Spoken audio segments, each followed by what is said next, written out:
cewa ƙarin kuɗin man fetur a Najeriya ya jefa ɗimbin jama'a cikin halin ƙunci da damuwa.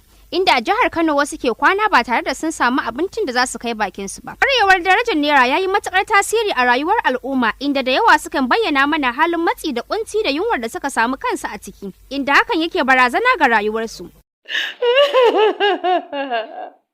Mun shiga uku, yanzu ina za mu saka mu? Yanzu ina za mu saka mu fi sabilillahi tsakani ga Allah da Annabi. Inna lillahi wa inna ilaihi raji'un. Inna lillahi wa inna ilaihi raji'un. Inna lillahi wa inna ilaihi raji'un. Bayan Allah a tashi a roƙi Ubangiji. Masifa ta kai masifa. Har za ka ga na kabari ka ce ma ina ma kai ne a ciki.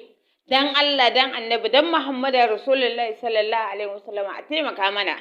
In dai ba yanke jiki ake so mu ringa faduwa ba, ana yayyafa mana ruwa, wani zabin ma ba za a samu ne yayyafa mana ruwan ba. Sai dai kawai mun cika da kalmar la ilaha illallah Muhammadu Rasulullah. Ƙarin kuɗin mai Allah kai mana maganin masifa da tafi ƙarfin mu, dan wannan abin ya fi ƙarfin mu, sai dai mu haɗa da Allah ya cece mu. Mu dai kullun yanzu da yunwa muke kwana. Idan mun samu na safe mu ci, in ba mu samu ba ma haka muke yi ne mu kwan mu ci ba. Yanzu nan kin ganni ne da ƴaƴana na aike su suka siyo mana bawon kabeji.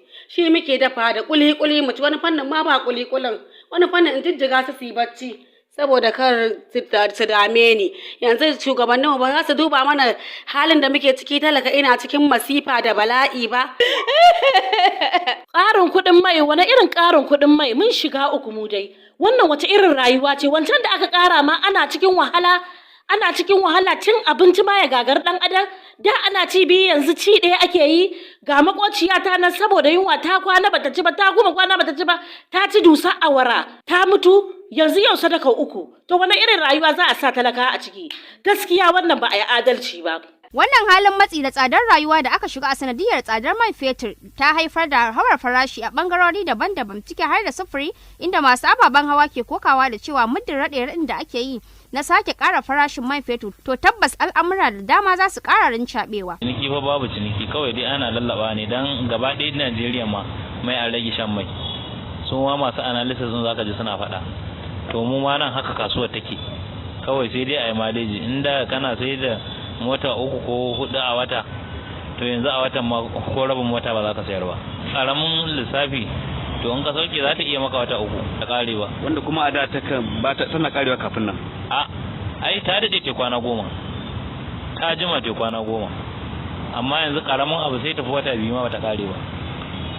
Kan haka ne muka tuntuɓi masu gidajen man don jin abin da za su ce game da wannan batu na ƙarin man fetur. Ai dala ce, kuma an ƙara mutane za su ƙara aji abin hawan su, kawo wanzu mun man zai ragu, sai wani da akwai fargaba sosai ma kuwa mai kyau ma, tun daga iskar gas ma yanzu an ƙara kuɗi, kaga fetur ma ai sai a hankali tunda abin nan duk da dala ne, sai dai kawai Allah ya ba mu wucewa lafiya. Ta Ismail Dan Maraya masanin tattalin arzikin ƙasa ne, inda yake bayyana dalilin haddasa wannan matsalolin da tasirinsa a ƙasar nan. Na farko dai wannan abu na ƙarin kuɗin mai zai tashi zai ƙara jawo hauhawan farashi akan abubuwa da ake amfani da su na yau da gobe, tunda kusan duk abubuwan da ake amfani da su yau da gobe zaka ga ba wai a waje ɗaya suke ba, samar da su ake daga wani waje a ɗauke su a kai su wani waje. So wannan ɗaukar da za a kai su wani waje zai ƙara lillinka kuɗin su, kuma wannan akan farashin kaya zai ƙare. Wani misalin kuma shine yanzu kamar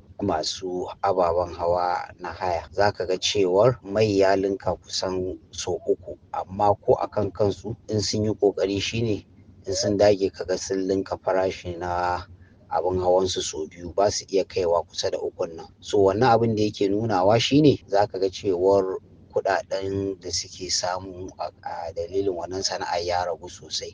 Kaga idan haya purchase mutum yake, wato ma'ana an bashi ne ya je ya amfani da shi ya dawo ya biya kuɗi har ya zama nasa, kaga za a samar da rigingimu da matsaloli a tsakanin masu wannan ababen hawa. Sannan idan ka duba ta fuskar yau da gobe na abubuwan da ake na rayuwa, zaka ga wannan abu ya ƙara wa al'umma matsi, ta yadda cewar zaka ga cewar tunda ba wai kuɗin shiga ba ne ya ƙaru ga mutane, kusan abin da mutane suke samu musamman ga ma'aikata da suke ɗauka albashi bai ƙaru ba. To akwai abin da muke cewa purchasing power, wato wannan kuɗi na ƙasa zai ƙara faɗuwa darajarsa.